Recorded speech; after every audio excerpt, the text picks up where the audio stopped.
तो यदि आप श्रमयोगी मानधन योजना के तहत फॉर्म अप्लाई करने का सोच रहे हैं तो आपको सबसे पहले इस वीडियो को देखना है, क्योंकि इस वीडियो में आपको श्रमयोगी मानधन योजना के बारे में फुल डिटेल्स में बताया जाएगा। आप सोच रहे होंगे कि आपको कुछ रुपए का पेमेंट करना है और 60 साल के बाद 3000 रुपया मंथली पेंशन के रूप में पैसा दिया जाएगा, तो ऐसा नहीं है। इसके लिए आपको कुछ प्रोसेस को फॉलो करना पड़ेगा, सही डिटेल्स फिलअप करना पड़ेगा, कुछ डॉक्यूमेंट देना पड़ेगा, कुछ पैसा कंट्रीब्यूट करना पड़ेगा, जो कि इस वीडियो पे आपको सारा प्रोसेस समझाया जाएगा। यदि आप इस वीडियो को देख लेते हैं तो इसके लिए आपको क्या डॉक्यूमेंट लगेगा, कौन कौन सा बेनिफिट दिया जाएगा, कितना पैसा कंट्रीब्यूट करना है, जो कि 60 साल होने के बाद आपको 3000 रुपया पेंशन के रूप में पैसा दिया जाएगा। मतलब फुल डिटेल्स में आपको समझ पे आएगा। तो चलिए जानते हैं, चलिए वीडियो को शुरू करते हैं। तो सबसे पहले मैं आपको बता दूं कि प्रधानमंत्री श्रमयोगी मानधन योजना का जो शुरुआत है 2019 में ही किया गया था, और इसका मेन मकसद ये था जो कि असंगठित क्षेत्र के जो मजदूर हैं, जो बुढ़ापे में आर्थिक प्रॉब्लम से जूझते हैं, जो कि पैसा को लेकर उन लोगों को प्रॉब्लम होता है, तो उन लोगों को आर्थिक सुरक्षा देने के लिए इस योजना को शुरुआत किया गया है। और मैं बता दूं कि यहाँ पर आपको साफ साफ बताया गया है कि जब आपका 60 साल हो जाएगा तब आपको 3000 रुपया पेंशन दिया जाएगा। और लेकिन इसके लिए कौन एलिजिबल है, ठीक है, इसको कौन लाभ ले सकता है। तो यहाँ पर आप देख सकते हैं कि यहाँ पर आपको बताया गया है कि जो दिहाड़ी मजदूर है, रिक्शा चालक है, ठेला रेहड़ी लगाने वाला हो, खेती मजदूर हो, या फिर घरेलू काम करने वाला, या फिर छोटे दुकानदार हो, मतलब जो गरीब तबके के लोग हैं वो लोग इस योजना के तहत अप्लाई कर सकते हैं फॉर्म, और इसका लाभ ले सकते हैं। उसके बाद इसके लिए आपको कौन कौन से बातों को ध्यान देना है, क्या शर्तें हैं, तो आप देख सकते हैं कि इसके लिए आपका उम्र 18 साल से 40 साल के बीच में होना चाहिए।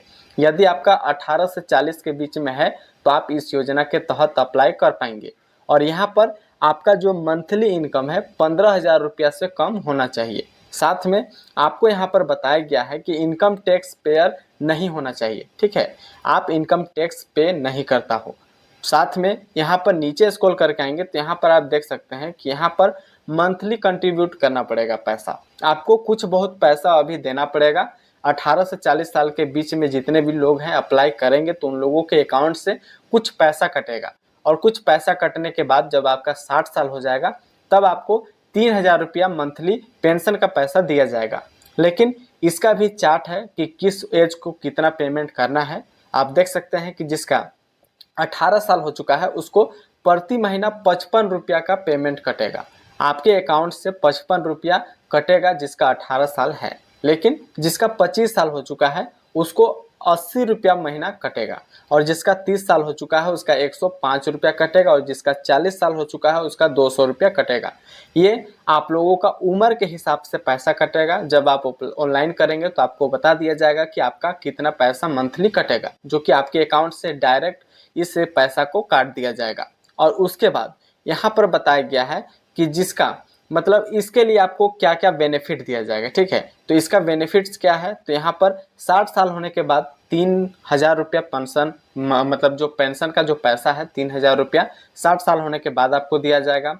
साथ में सरकार भी बराबर पैसा देती रहेगी, ऐसा नहीं है कि एक महीना मिला आने वाला दूसरा महीना आपको नहीं दिया जाएगा, यह हर महीना आपको दिया जाएगा, ठीक है। और इसके साथ यहाँ पर लाइफ टाइम पेंशन है, मतलब जब तक आप जीवित रहेंगे 60 साल के बाद तब तक आपको 3000 रुपया पेंशन का पैसा दिया जाएगा। साथ में यहाँ पर क्या बोला गया है, मृत्यु होने के बाद पति पत्नी को 50% पेंशन मिलेगा। यदि आप दोनों हस्बैंड और वाइफ दोनों हैं, यदि हस्बैंड का मृत्यु हो जाता है पेंशन मिलते हुए बीच के दौरान में, तो वाइफ को 1500 रुपये मिलेगा, उसका 50% पेंशन दिया ही जाएगा। मतलब घर के परिवार को 50% का पैसा मिलना ही चालू रहेगा, वो बंद नहीं होगा।